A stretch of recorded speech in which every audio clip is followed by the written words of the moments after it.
Enlightenment, the Mormon Enlightenment YouTube channel. So, hey, everybody in Mormon Enlightenment. I'm so excited today to have one of my good friends, Lenny Evans, be on this interview today because he and I have been connected for years through business, but it's kind of cool that we both ended up in the same boat, being Mormon years ago, working in the business together and now still working together, but also, having that in common that we've both chosen to leave the Mormon church.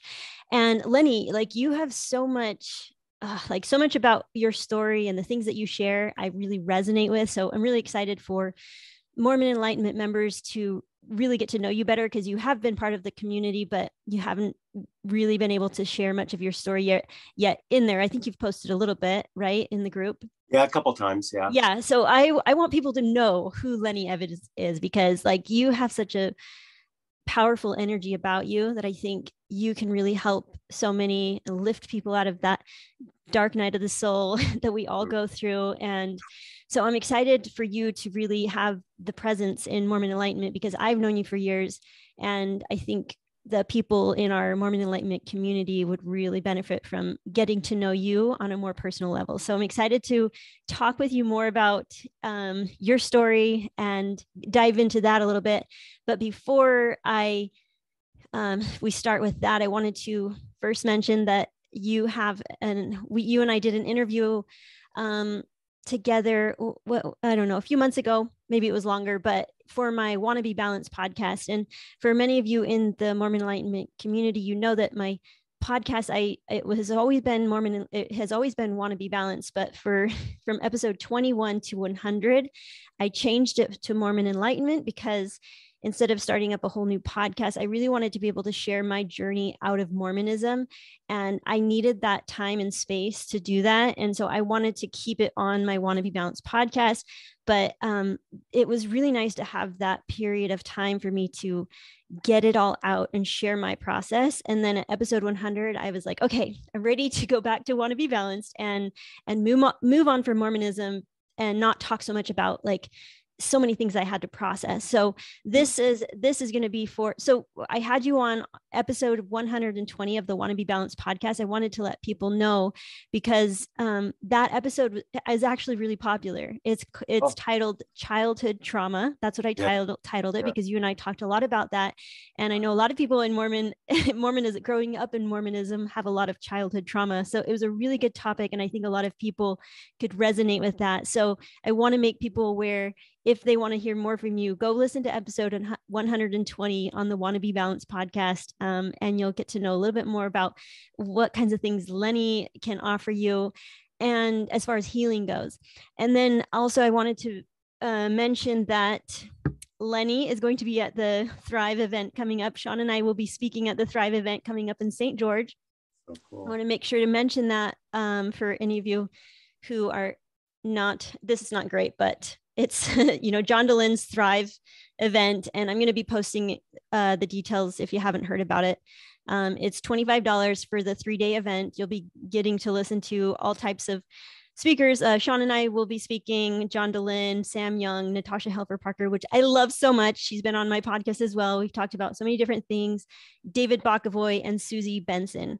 So I hope that those of you who are not too far from St. George or live in St. George who will be there, because I'd love to see you guys in person. And all right, that's all that I wanted to share before we get started. So again, thank you, Lenny, for being here. You just said that you haven't really been able to express fully your decision to leave the church, because, we all have the sensitive situations that we have to be aware of. We got family members and things. So it's not the easiest thing to always be so outspoken and vocal about our decision to leave the church, which I totally understand and I'm very sensitive to. But this, I feel like, is a safer space for you to speak more openly than maybe perhaps you ever have online, because this is going to be just for the Mormon Enlightenment community. So we can talk about anything. That's so cool. That's amazing. So thank you again for being here. And what I really wanted this episode to be about, or this interview to be about, is, so like I said, we Sean and I spent a few years processing everything and expressing everything. And some of it came out in negative ways, but I feel like it was just an important part of our process. But now, being out for almost 4 years, we have been able to process a lot, and we're in a much better space to where we can speak about, talk about some things that we have been able to overcome, and now how we see things differently. So we're not so much in this angry phase anymore, but we can talk more about healing and moving on. And that's what I hope that we can offer for our Mormon enlightenment community, is to help people just move on and get off of the cycle of being angry, because we spent quite a few years there, Sean and I. And so now, since we've been able to step out of that, we want to help lift others out of that as well, and offer some proactive ways to move forward and to heal. So first, start, Lenny, by telling me anything. How about just introduce a little bit more about yourself so people can know who Lenny Evans is? Sure. Yeah. Gosh. Wow. I'm just listening to you. I'm ready to start taking notes. I love you and Sean. You and Sean have become, I just want to say, two of my greatest mentors in my life currently. Yeah, that's a big deal. Like, I'm so grateful. Lenny Evans, I live in Southern California. I actually live in a beautiful mountain setting in the mountains in Southern California in Cedar Pines Park. And I live in the ward boundaries where I was baptized, I converted, I went on my mission, became the highest baptizing missionary in my ward. And then it was here that I moved back. I lived in St. George for a long time. I've moved a couple times, but I'm back now here in my hometown where I went to high school. And so it's kind of surreal sometimes being back here, but that's where I'm at. And I have come a long way in my Mormon journey. And I love how you said that we have the gift to expand beyond Mormonism, and I feel like somewhere on one of the great many podcasts that are out there that help all of us that are transitioning out, the Bill Reel, the RFM, the John Dehlin, all those key people that help us make sense of it all. And I learned about that because you guys started this Facebook group. I want to really have a moment and honor this Facebook group. How long's it been? 4 years? Almost 4 years, yeah. So I got in, I don't know when, and then Sean and I reconnected, and I was like, what? So I kind of want to dive in, because when I went on that mission, and I was all in. When I converted at 20 years old, I thought I could pay for my previous sins by going on a mission and make it all clean. And I was all about it. I wanted to get even, and man, I was a gung-ho missionary, and it never really even let off. I was oh my gosh, my mission. I was such a missionary. And then I came home, and I was a bishopric, and I was a young men's, the men's president. I was the teacher development teacher in every ward because everybody liked how I taught. And then I was the seminary teacher. I taught 4 years of early morning seminary in Southern California. Like, I lived and breathed it. I was the TBMiest of them all, right? Yeah. And so, but what I want to say right now, though, is it okay if I just kind of keep going with this a little bit? Yeah, totally. Because when I left the church, I did not know that it wasn't. I thought it was still true when I left the church. When I left the church, there was something in me. I couldn't put my finger on it. It had to do with my ex-wife, and it had to do with the Mormon church, and it had to do with even my father. And it kept feeling like something was off on all three of those. Something was very off, but I couldn't put my finger on it. And so it wasn't until I got out of my marriage, after a 20-year temple marriage, in about 2007 or 2006 in there. And then I just left the church at the same time, but so I have this funny little chapter in my book that if I ever changed my middle name, my middle name, I was named after my dad. And for a long time, I thought about changing my name because my dad ended up not being the greatest guy at all. Really not bad guy. And it all came out after his death when he was 90. It was horrible what happened. And we're just picking up the pieces of my narcissist father. whoa, like that, that's a lot. That's a whole nother episode, you know, on another podcast sometime. Undoing narcissism and codependency. I love studying that, and I've learned a lot about it. But when I left the church, I would have changed my name to Lenny Jack, because I remember my mom teaching me a long time ago that there are such a thing as a Jack Mormon. And I wasn't raised in the Mormon church. I converted at 20, like all in, like, mission, 2 years. I baptized, I don't even know how many people, some hundreds, right?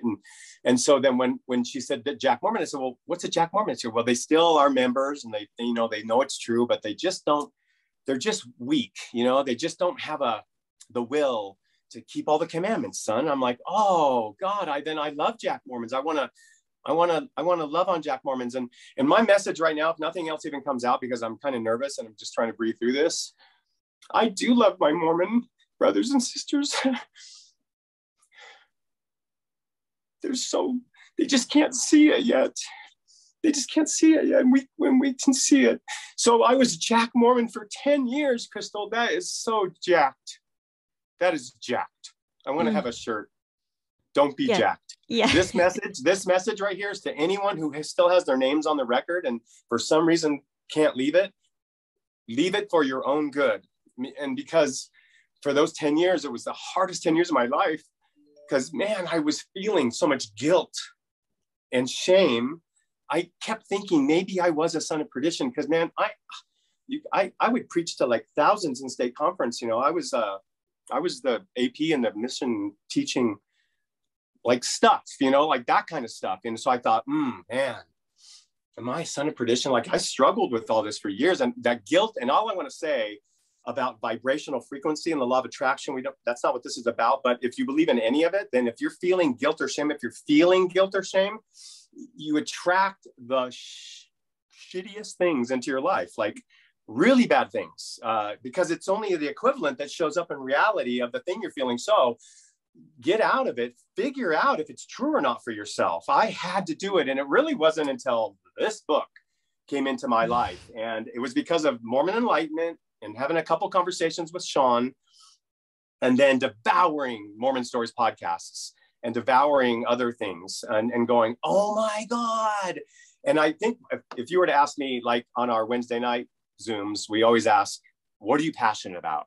Well, I thought about that this morning in the shower, because I thought you might ask me that. So I'm just going to throw it out there, because you probably were.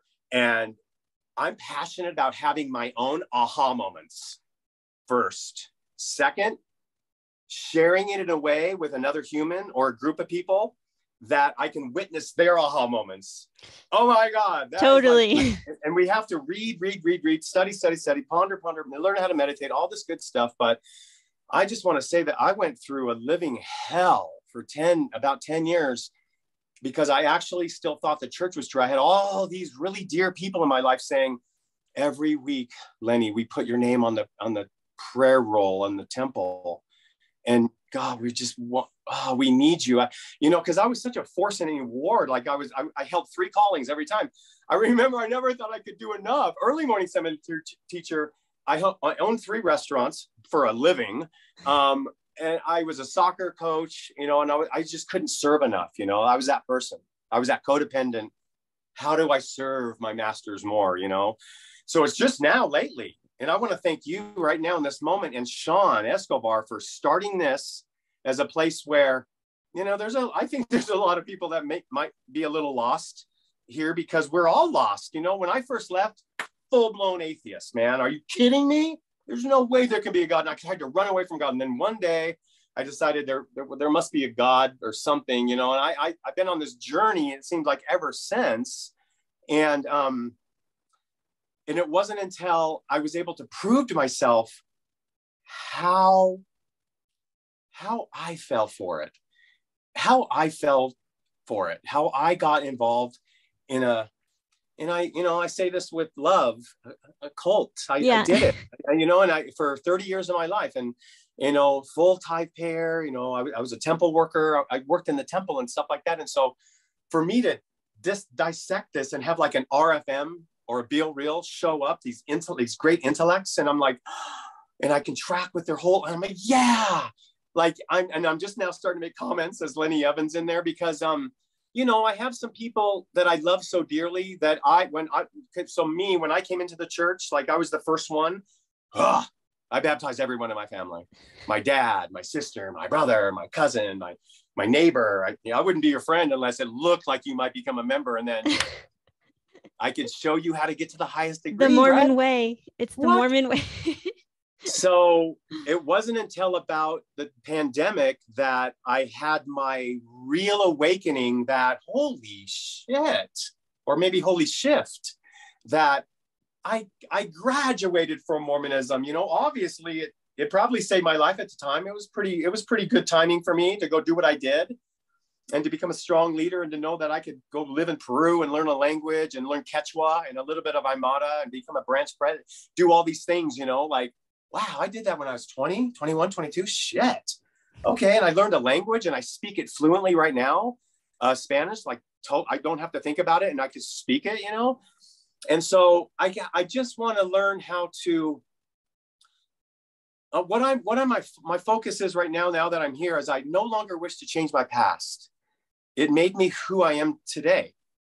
And so I desire to just learn from it and live in a better way. Like I'm starting to believe in a few things again. Like it's hard to believe in stuff again after. It really is. Like it's so hard to believe in things. Like once you lose your belief in Mormonism, you realize like, gosh, it's really hard to find anything to believe in. And I want to believe in something, you know? Yeah. But I just want to come back to this Lenny Jack, because I had an Uncle Jack and he was a Jack Mormon. It's so funny. I was undoing this yesterday and I kind of wrote down, you know, like my whole life based on this. I wrote down a few things.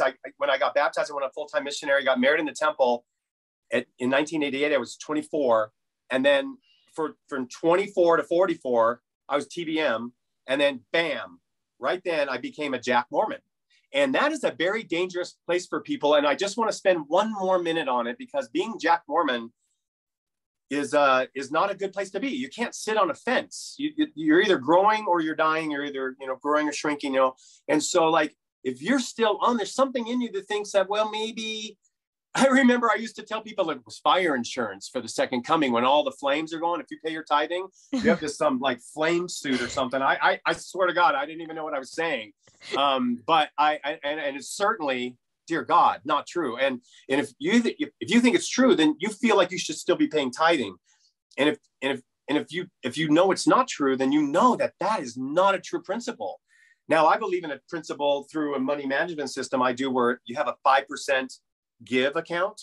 And even if it's giving to family or kids, oh, you filled that one, baby. Like that's your money. You don't give it to another organization, you know, like you could tithe, but it's 5%, not 10. So let's learn the truth about some things and stop giving them all that money. You know, that's a big one for me, you know? And so, but being Jack Mormon, man, I went through some really hard times. I'm not going to get into it here on this podcast, but I got to the point where bankrupt, IRS levied me. I was homeless for a long time. And man, it's a humbling experience. And my ex-Mormon is super TBM and I'm still going through all that, you know, and some members are judging me and I'm like, what? I'm not going to judge you anymore. I'm going through this. So I just want, my plea again is just figure it out already. Like figure out, read 2 books, I was telling Janelle the other day, I said, there's 3 books I want to give every Mormon. The Book of Mormon, the blue one, because I gave out probably 2,000 on my mission. and then this book. And I said, read this. And then The Untethered Soul that you got me to read by Michael Singer. And give them a 3-pack and say, okay, take a month or 2, read all these 3 and then get back to me, man. We got to have a chat. Like, you can live your life. If that still works for you, good. But you need to know at least. Exactly. You know, that's such a good point. You just need to know, like, if it works for you and you have all the information, stick with it. You know, I have yet to give one of these books away, but I want to tell you that, oh my gosh, if I showed you this book on one page, on page 35 of this book, Joe used an effing rock. Oh my F. WTF? Just effing wow. Like, I've never written the F word more in a book than I read this one. I never have to read it again, man. I memorized it and I was like, what? oh my gosh, you know, it was such an eye opener. But, you know, one of my greatest mentors, your husband, Sean Escobar, you know, we were going to talk one day, and I haven't given one away yet because, you know, he said something to me that it really has shifted me. And it's like, how cool to be the rock ready to hug the one that's about to have the dark night of the soul. If you have the relationship that they would call you, and you could set them straight real quick and tell them there's no such thing as a dark night of the soul. But I know the more TBN you were, the more crazy this is going to seem in a minute. You know, it's like offering the red and blue pill to somebody. Yeah. And so I want to give this to some very important people. So I'm ordering a few of these because I know you order them from Jeremy. And then I'm going to write in them and say, look, you know, read this when you're ready. Don't show this to anybody else.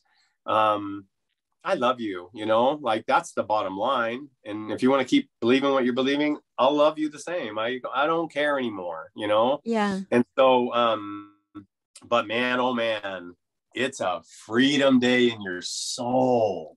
Yes. The day you figure out that the Mormon church is not true. It's not what they said it was. That's a freedom day that you can really take a breath and go, wow, okay, wow, that is just something really beautiful. That's a beautiful day. Whether you've come out on Facebook and come out to the world and wherever you happen to be, just that knowledge. I mean, I want to almost like offer a free class and help people go through this book page by page and say, what don't you understand about this yet? You know, like if you're still having doubts, you know, like what? So I did, you know, I just, again, you know, now that my life is so exciting because as I look at this from Lenny Dean Evans to Lenny Jack, and then now back to just, I don't even know, like I'm like I've come alive. Like I became Jack Mormon for those years, but then I got into yoga and I kind of started waking up a little bit, and I learned a lot about that kind of the Eastern world. And I studied everything I could. I'm a voracious reader.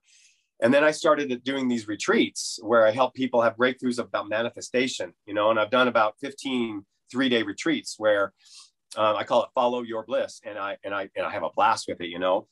And I keep thinking now, I can't stop it. I've already written a program, a 3-day program where we help deprogram people that left specifically the Mormon tradition, and they're ready to graduate. It's almost like I could see it that Sunday morning we have a graduation and you graduate. And, you know, 2 of my children, I have to share this because it's so exciting. 2 of my children, well, so when you leave the Mormon marriage and the woman stays active and the bishop is active and her attorney is the strongest attorney in the little St. George city. And then I can't even find a non-Mormon attorney. This is, you know, a long time ago. So it turns out my attorney was also a TBM and buddies with my ex-wife. So that when you go through the system, man, you go, whoa, like the things that were said about me and no doubt, I want to say something here. When I left, man, I really did have the adage. I thought, shit, you know what? I've sinned now. I might as well just go for it. And so I had about a 7-year binge of a dark, deep night of the soul. And wow, man, I can't even believe I'm alive to talk about it. It was wild. And but I survived it. You know, I'm alive somehow, some way. I'm still supposed to be here, you know. And so now as I see that, and then I read the CES letter in 2020, then I came alive in 2022, like literally, like about the time I met you guys. And I made some serious, beautiful changes when it comes to my health. Mm-hmm. And I just was able to think more clearly again, you know, like that was a big deal. And now that I've been able to do my inner child work, because that's what I wrote there. I'm like, now that's all about, the last year has been all about 2 years, inner child work, codependency work, understanding narcissism. Everybody needs to. The church is filled with it, by the way. That's a whole nother topic. But then really forgiveness, you know, forgiving myself and everyone, and realizing, you know, like whatever you choose to believe now, you know, there's no savior coming to like pay your bills. There's no one's coming to save you out of your situation. You know, you can do it, you know, and that's why I think that now this year is the year to come alive and thrive. And I love that there's a group of people that have already coined that term, thrive.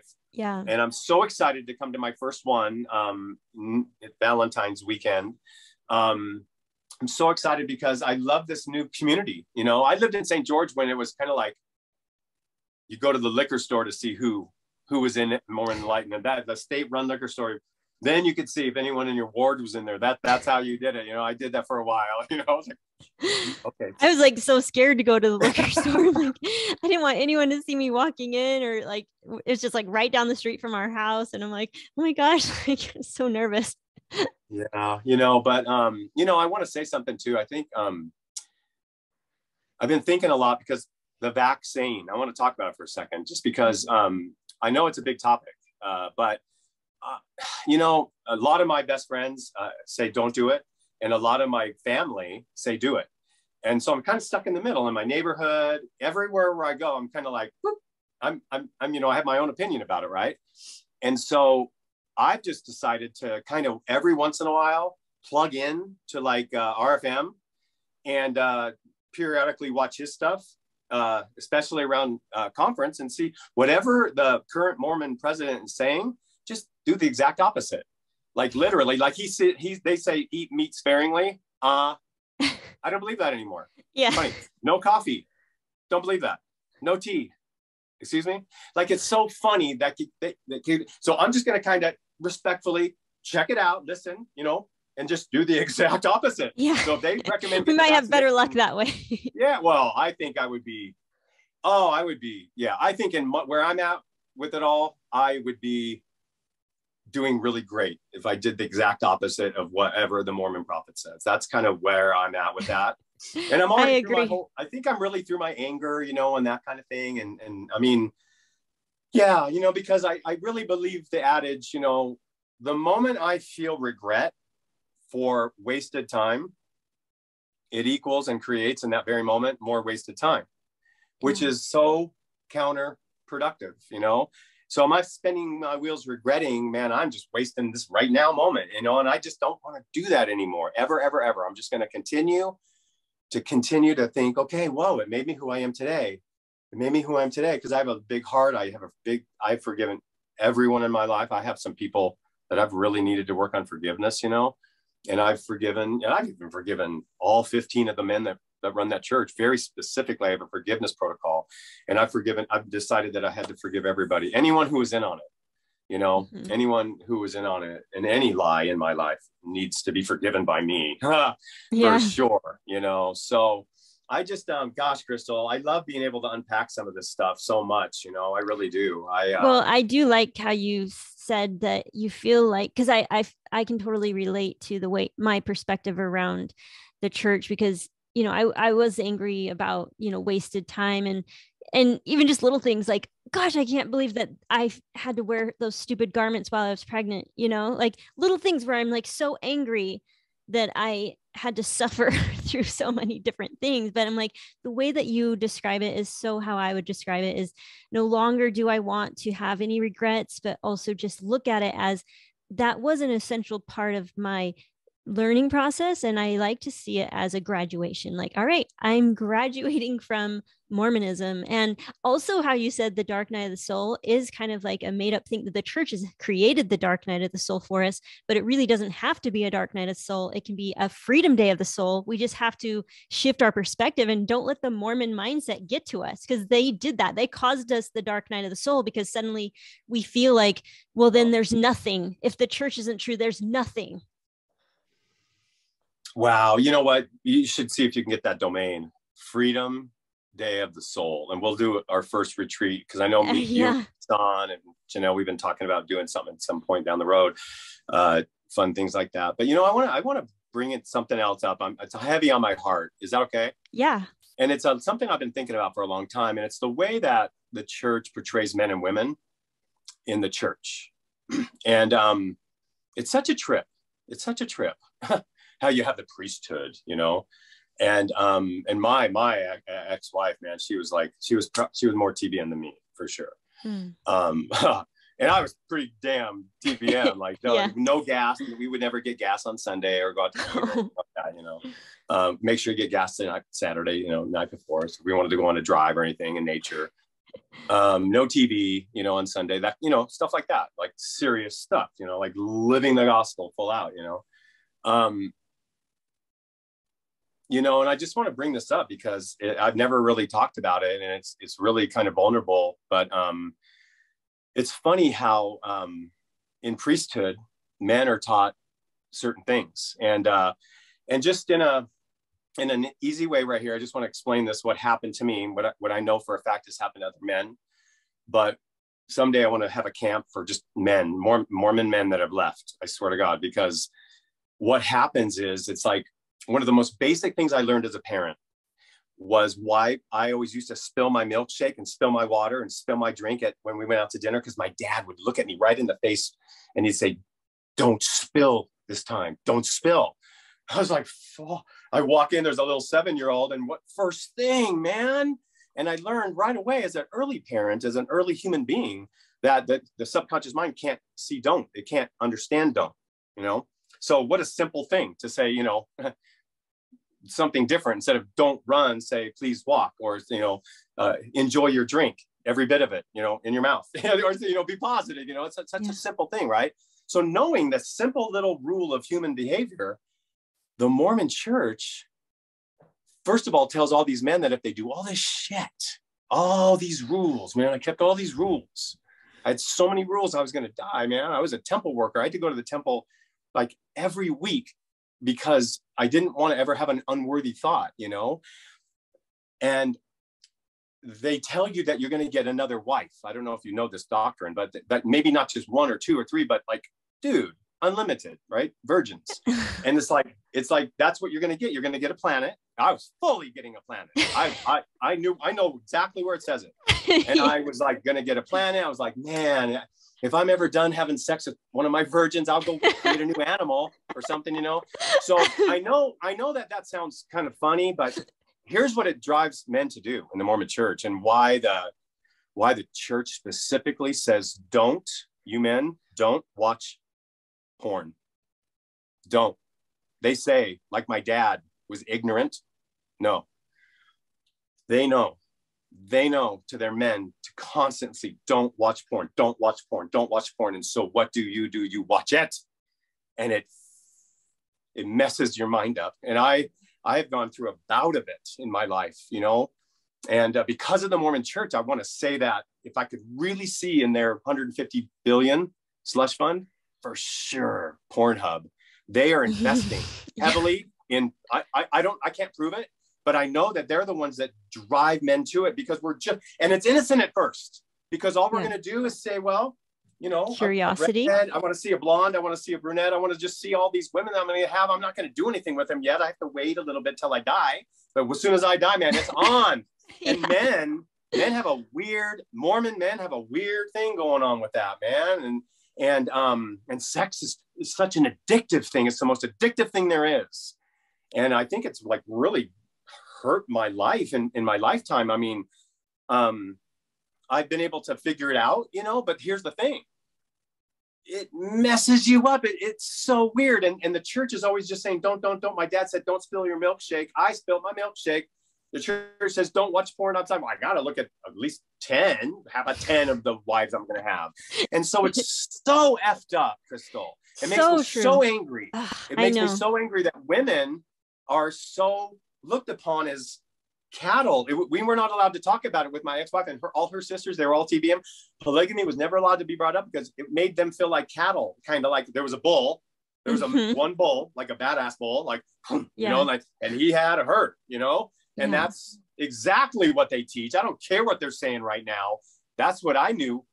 And so, gosh, I want people out for so many reasons. They could be doing so much better financially just by not giving them but you guys, you know, I could do a whole lesson on Moroni, what is it, the promise, you know, like read this book and then pray just about have it. an open mind and say, am I open? And here, oh man, what a shifter.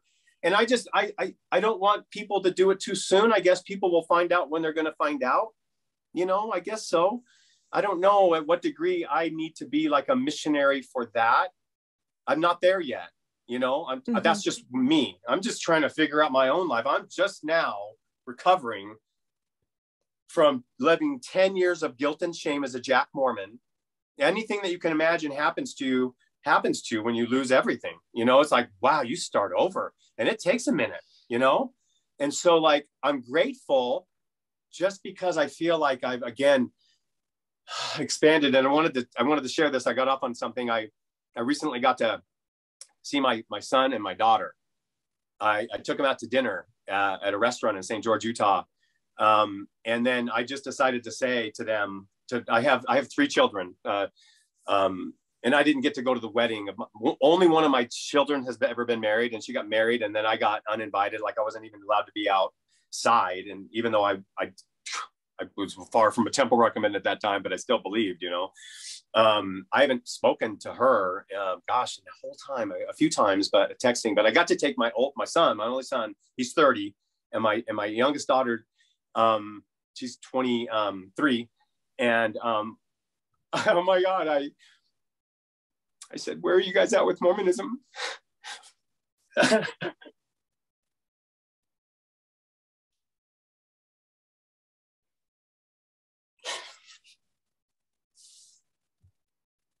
One of the best moments of my entire life, because my son said, and he's big, he's 6 foot, like ripped. Mormon church is toxic, Dad. I want to put that on a shirt, okay? Yeah. Whoa. And then I turned to my daughter, who I've now been sending Michael Singer to, and she's reading Untethered Soul. And she goes, she backs up. She's now a real estate agent, selling real estate in St. George, and she's just a little badass. She's so badass. She goes, dude, anyone who thinks they know everything, no way. I'm like, you guys, and I told them, I'm so sorry. I was so good at shoving doctrine down them. Like I would pause, like movies like Remember the Titans. I'd pause, rewind it. What's the lesson here, kids? And I'd go and rewind. Yeah. You know, like, oh my God, I was just family home evening, family scripture study. And they both laughed, and we all, you know, toasted an alcoholic beverage, and they said, it's okay, Dad, you know, we're out. I'm like, God, how do you finally get it all out? I'm finally, like, I feel like I'm right there, like, and then something will sneak up, and I'm like, oh, that's a program from them. Wow. You know, it's funny, the word government just in Latin, it means gubierno, and then mente. So mente is mind, and gubier is control. And so government means mind control. Oh my gosh. It means mind control. It means mind control. That's crazy, right? Yeah. But who does it better? I mean, the government freaking loves people like Jehovah's Witnesses. No, they love Scientologists. No, but the government loves people that get it too. Like Mormon, all these people that are also mind controlling us, man. They're mind controlling us, and all we have to do is open up and expand out, like open our hearts and our minds and graduate. And I said to them, because of a podcast I had watched, I think with you and Sean, because your verbiage is so helpful to watch and listen to these things so we don't feel like we're crazy. And I said to my kids, I said, how cool that we graduated from Mormonism. You know, I think somebody said Mormonism's like getting to about 6th, 7th grade. And then you're going to stay there at that thinking, because you got to make their whole worldview fit into Mormonism. So that means everything is a lie, that all your other friends are going, what? And you're like, no, I can't, you know, like, no, you can, like, get the truth, man. There's a book here. I'm going to show you this book that's so cool. It's right here. This book scared me for a long time because I thought it was, what should I say? What's that word? When you look upon God things lightly, like you just tread it, you know, it's like you're not sacred with it or whatever. But this book right here, it's a guy named U.S. Anderson. It's called 3 Magic Words. Oh. The book's called 3 Magic Words, and you got to read the whole book to find out what the 3 magic words are. But I'm going to give you a spoiler alert. Okay. The spoiler alert is, I am God. And when we finally see that, whatever that power is, that beautiful power that's giving us this life, that we are it and it is us and we are each other, like that is a great day. You know, that is a wonderful moment. And it's not sacrilegious. It's not sacrilegious to say, you know, Crystal, you are God, like Sean, you are God. I mean, I know we got to have some context behind this stuff, but it is because whatever you think is going to lead to how you feel, and feelings are going to manifest into actions, and actions bring results, and it brings what it is, right? So thinking, where does thinking come from? Programming. So we've got to go back and dissect our programmed thinking from the church, from the government, for sure, in the school systems. I've done that too. From our parents, the ones that were right and the ones that were definitely wrong, you know, and then get rid of that programming so we can get new, fresh thinking. So create new feelings and have new actions and then have new results. I mean, that literally is what, you know, I'm excited about, because man, for a long time, I thought, because I was super successful in my business for a while, and it was always while I was TBM. And so a part of me thought, when I went off the deep end and I got a divorce, that I want to unpack someday too, a lot, because that's like 4 hours. Like, but that divorce, I just felt so guilty. I felt so guilty. And so my business followed me. My business was never the same. And so it's just now that, you know, like, okay, I'm worthy. I decide that. The bishop doesn't decide if I'm worthy. What? That there is a trip, you know? So, gosh, Crystal, this is whole healing for me. Thank you, you know, for letting me just talk about some of this stuff, because, man, you feel like you're going crazy sometimes, you know? And then when you go around your TBM family, you got to act. I don't even know. Like, I mean, I don't act anymore. Like, I'll if they say something like, well, I think, you know, it's a sin to be, you know, if somebody says something in your family, like, you know, like they don't believe in gay and lesbian like that. I'm like, whoa. I love you, bro. I need to let it be said right here that I used to think like you and I don't anymore. I need you to know that. Like, I make a stand in my family, especially with anyone that's, I don't care, you know, right is right and wrong is wrong, you know? And so, anyway, but it can be really challenging. So again, I think there were times that I think Mormon enlightenment probably saved my life. And there's been so many times where I've had this big old response, and then I just delete it, you know, because I don't ever know. I think, what if somebody tells what? And I finally just the other day was like, why do I give a shit what anyone thinks? And so this is a big step for me, a really, really big step, you know, and I want to really, you know, thank you for this platform and, you know, letting me share a little, you know, part of my story. But man, it goes deep, you know, there's so much to unpack. That's why I really appreciate John DeLynn, man. What a trip to sit there for 4 hours, man. I mean, can you even stop to go to the bathroom? It's like, what do? You know? So amazing. But like to sit there and listen. And, you know, I just want to say I only have one brother, and we were always estranged my whole life. My dad pitted us against each other. Narcissists do that really well. They help people take sides. It's weird. But we just came back into contact with each other. And he lives in Surprise, Arizona. I live in California. So it's like a 5-hour drive. And I went and got him. And I drove him to stay with my sister, who I love with all my heart, and my mom, and who also, you know, my mom was always the one that got us into the Mormon church, you know. So, and my mom's, you know, getting really old. It's hard for her to move around and stuff, you know. But my brother, I never had this relationship with him, and we're talking about all this. And he goes, because he's exactly 10 years older than me, so he's 68, and I'm 58. Years young, both of us. Thank you. Obviously, if we're all still here, right? There's a reason. But he, when he was 14, my mom made him go to church, and I was only 4, so I wasn't in the church, you know.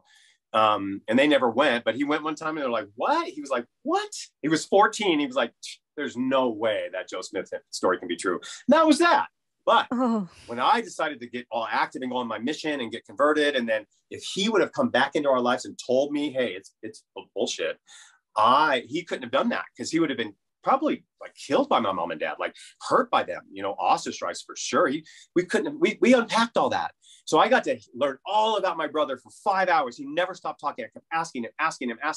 And at the end of it, I was just like, I felt so alive. And I said, that's what Crystal's doing. She's just asking questions and really listening, because it's like it feeds us. It feeds the listener, you know, and it provides such a gift, because we're not heard. We're not listened to. Like, that's the one human emotion. Now, one human soul craving is to be understood by another human. Totally. Oh, God. It's like what we all want. And we want so badly for friends and family members to just let us speak it. Just let us say it. And that was the hardest part, which I did not understand at the time when we first left. How come the closest people to me and Sean did not have a single word to say to us, didn't have a single question. And I'm just like, don't you guys want to know? Don't you want to know? Like, I don't have to tell you that it's not true, but don't you want to know what's deeply going on inside of me? Because this is the hardest thing, and nobody wanted to know.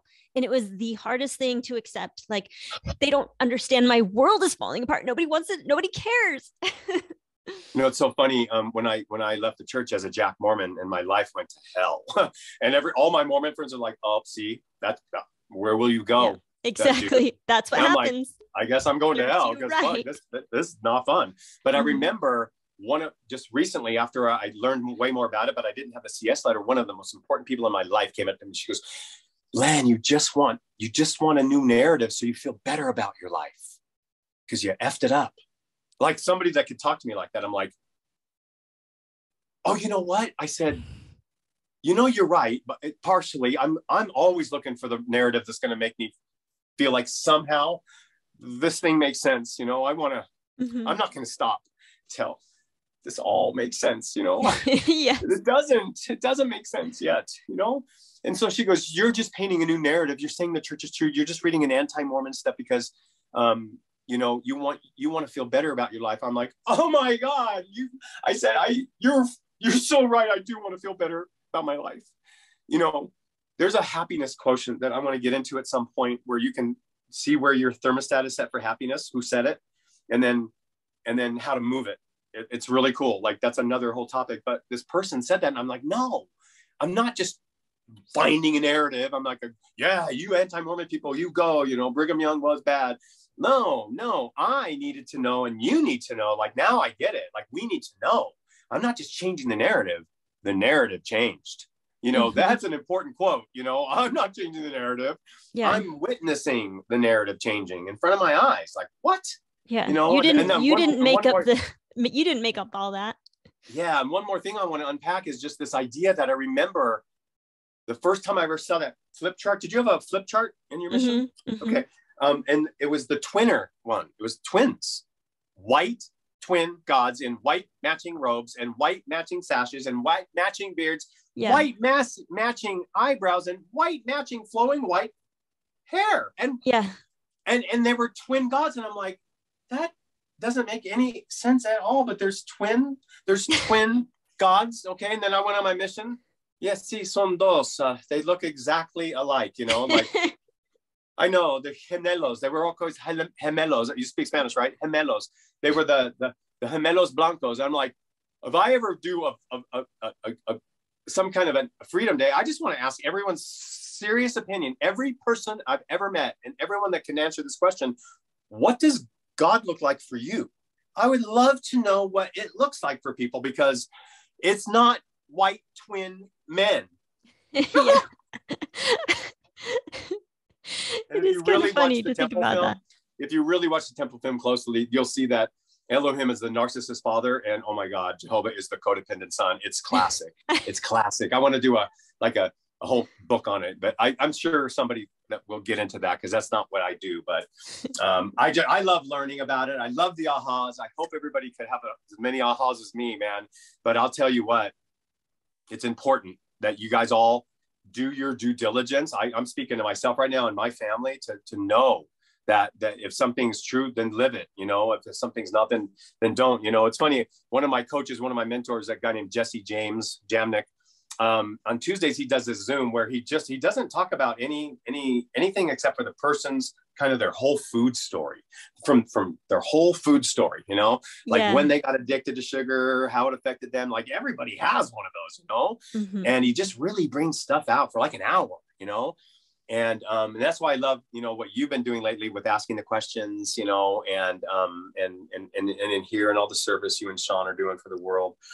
Oh gosh, thank you, Crystal. This has been a lot for me. Oh, it's so good. I've been so nervous. I'm never nervous. Like one of the things I do is you speak a lot publicly. I learned how to do that kind of stuff. You know, that stuff for me is kind of like riding a bicycle because I know it. You know, it's just you know, but this is a very vulnerable topic for you. This is so, I mean, like, well, then it's so juicy and it's so important because, man, we gotta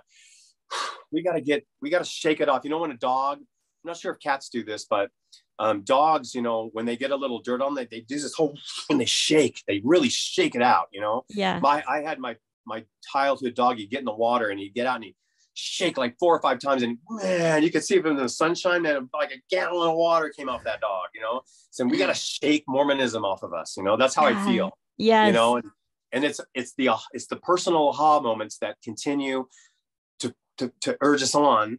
And that's why, you know, I believe in, you know, I mean, I follow you guys and there's a balance for it all. I mean, you can go down a deep hole, but just know enough to know for yourself. Like, if it's out, get out, you know, and then if it's in, stay in and get out of the Mormon Enlightenment group, you know, or whatever. I don't exactly. care. I know.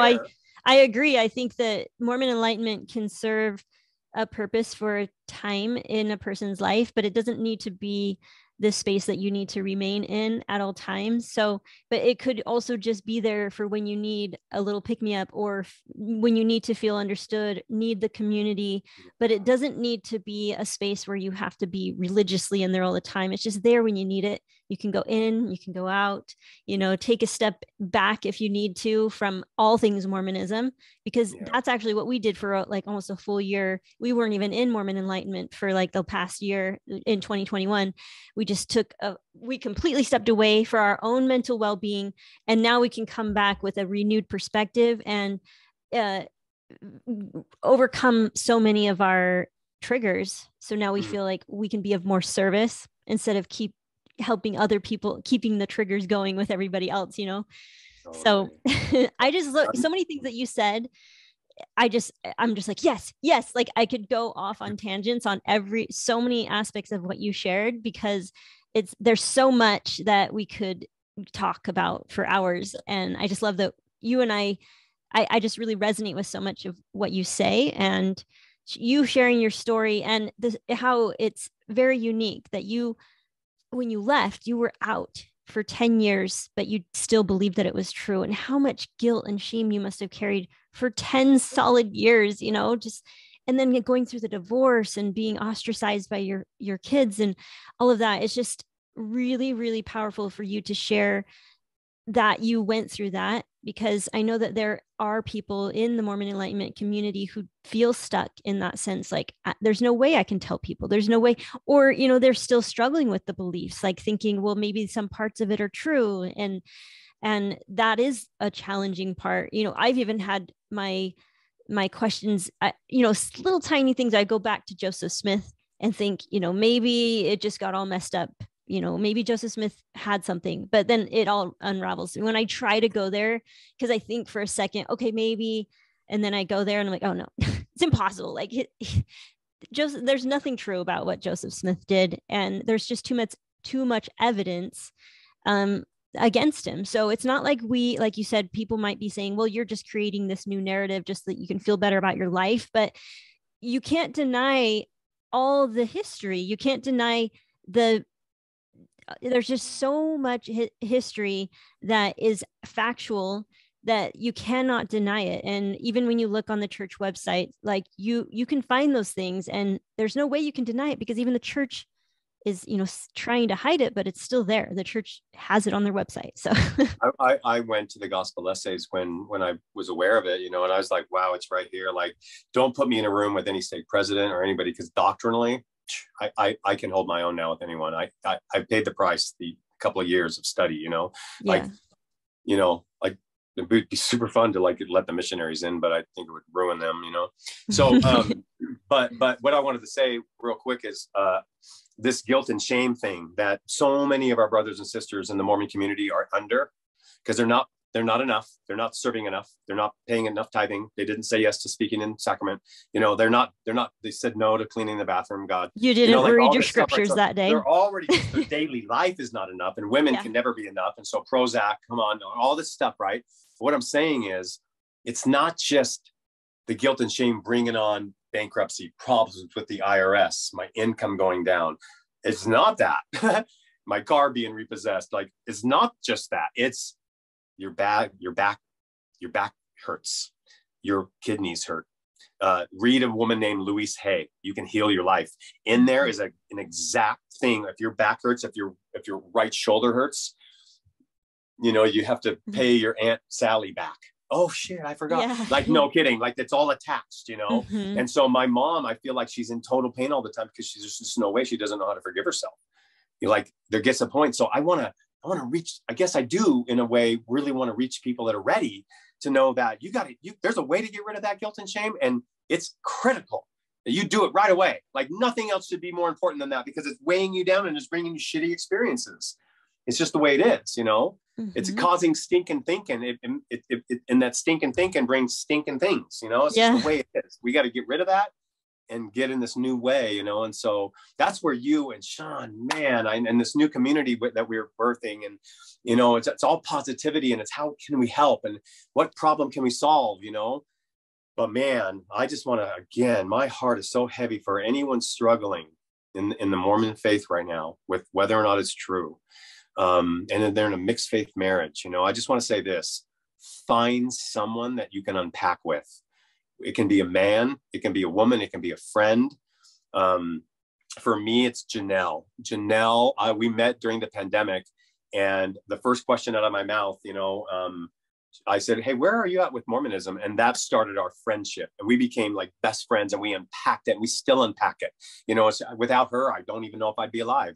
Somebody listening to me, you know, you listening to me for the last hour is like, oh, it feels so good. It feels so good, you know. And when Jesse listens to me, or like when Sean listens to me, or and so when I listen to my brother, he's just like felt like his whole life changed, you know. I'm like, whoa, we can really do that for each other, you know. And so I say, like, I like those mixed faith marriages, like I have no expertise in that, because I can't comprehend how you could possibly do it. So I'm honoring all of you, but those of you that left together and can bounce this off each other, you guys are the new generational leaders. Like, wherever we're headed, like, you guys, you're strong, you know, you made it, you know. So many people end up in divorce after divorce after divorce after divorce after divorce in the Mormon church, because we were never taught anything about sex or romance or any of that.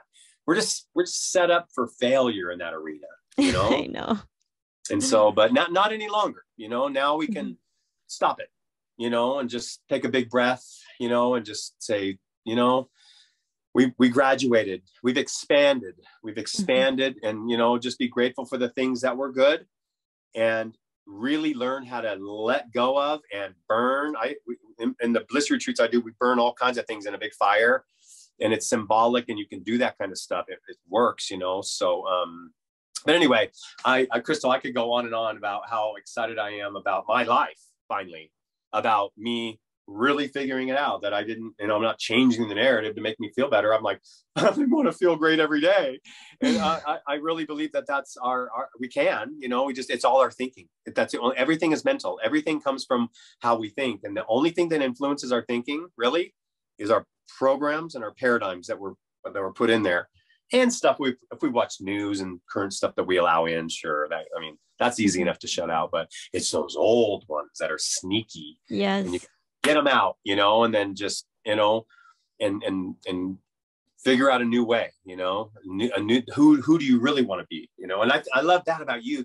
I've seen your involvement, you know, and want to be balanced, and all your podcasts, and then how you've blossomed, Crystal, how you blossomed into this powerful leader, and somebody who's just way more chill, and you don't have to have anything perfect, you know. And you and Sean are in such a good place, you know. It's like, wow, you give every one of us hope. You do. Oh, thank you, Lenny. You give everyone hope. Just your energy alone gives people hope. Like, I just want you to know that in every different area that we've worked together in, like, your energy is so powerful.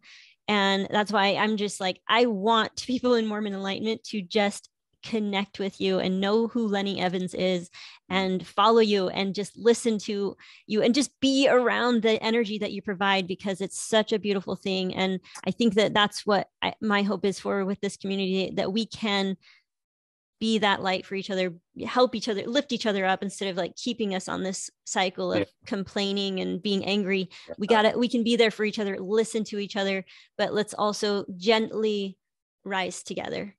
Yeah. Gosh, I love that, Crystal. Yes to that. So, and I'm going to start my very little own YouTube channel that's just about me doing videos about my Mormonism, because there's a lot for me, and maybe it's just for me. Yeah, it'd be so therapeutic. I think that's what my podcast has been for me.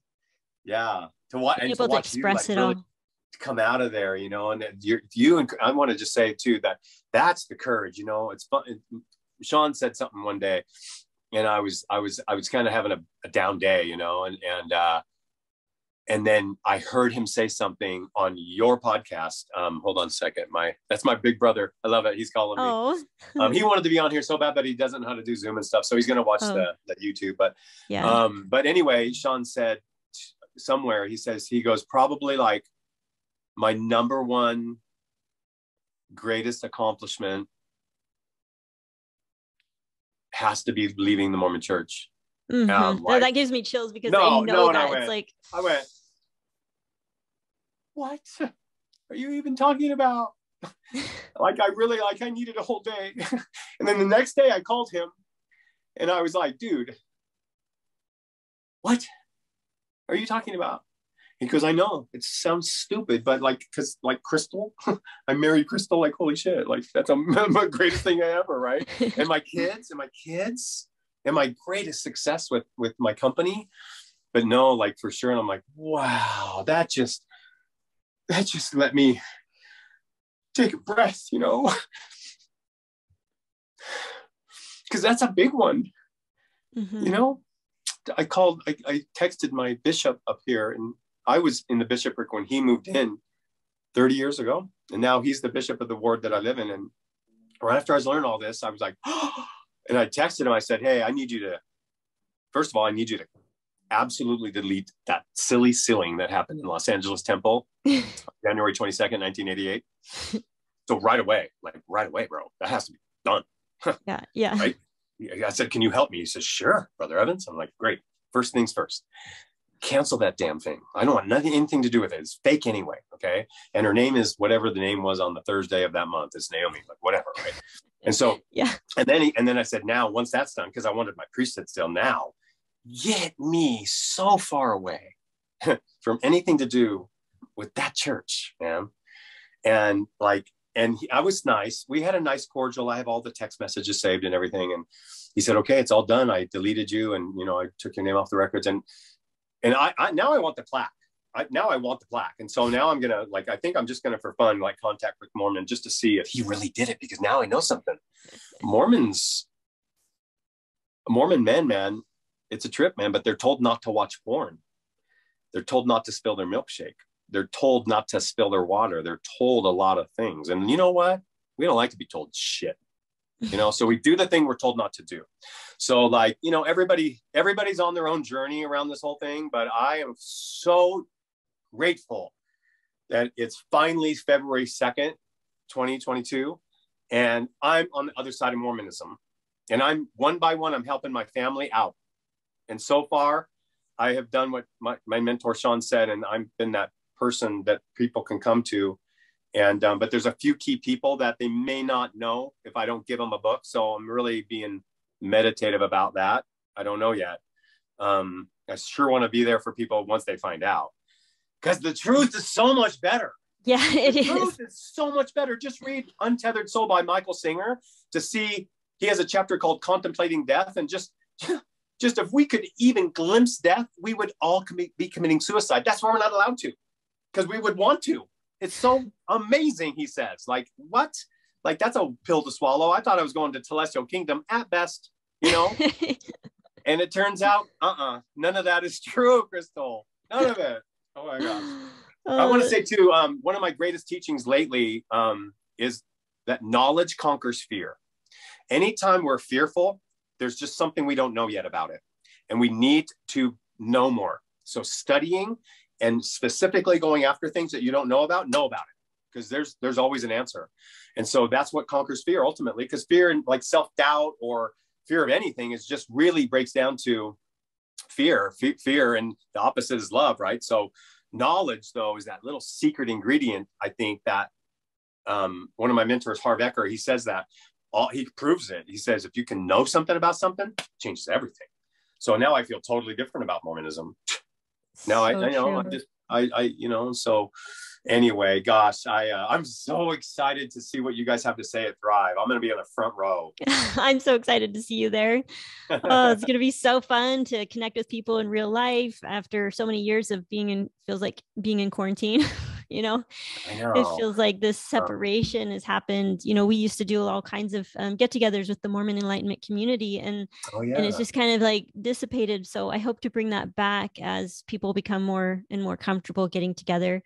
But anyway, thank you again, Lenny. This has been a very enlightening conversation, and I appreciate you opening up and being so vulnerable and sharing these things. And like you said, I think it just is so nice to be able to express these things. And I know that so many people listening can relate to a whole host of things that you shared, because it's all over the spectrum. And I think that that's such a nice thing for people to know that they're not alone. Yeah. Well, then I want to thank you for letting me have a place for really the first time that I got to go there, And my wish is that everyone listening every single person knows that they have their own individual soul, and that they can have their own, that we all have our own sovereignty. It's an interesting word, sovereignty, right? But that every woman has her own sovereign being. She's not dependent on a man, or she's going to be one of many wives to one man. That none of that is true. And men, you don't get a bunch of extra ones, dude. That's not true, man. You need to either know that's true or cling to it or whatever, and pay your tithing and hope for it. I don't know, but I'd say figure it out now, because men and women are sovereign when they can love themselves finally and do the work. Then coming into a relationship with two humans that love themselves any which way, man, then there's love to spare. That's the seeds of a really great relationship. So I wish everybody so great, such a great journey. I think I want to believe that I'm better because I was Mormon. And I love that, then I'm not mad about it, I don't have to do it anymore, but it's like experiencing prison. Like you appreciate your freedom even more if you've experienced prison. Let me just say this too. The other day I was in a drive-through getting a very specific cup of it was egg and meat and in the drive-through, and the guy and he had a mask on, and he was just a nice young boy. He had tats all over him. And he was like, hi. And I'm like, oh, hey, how are you? He goes, great. I goes, I woke up alive. And I'm like, and no one tells you what to think, right? He goes, what? I said, and no one's telling you what to think, right? He goes, right. And I was like, it's a good day, man. It's a good day. No one's telling us what to think anymore, man. That could be scary or the greatest thing ever. And I want to say it's the greatest thing ever when we start understanding that. And man, and that's what I'm so excited about. All the things that we can learn and learn a new way, learn a new way, that's what we're doing. That's what Mormon enlightenment is. You're becoming enlightened from Mormonism, that was such a brilliant name, But thank you, Crystal. Thank you so much, Lenny. And I hope everyone goes and listens to the episode on the podcast 120 so they can get a little more of Lenny Evans. All right. We'll see you later. Bye. Bye, Crystal.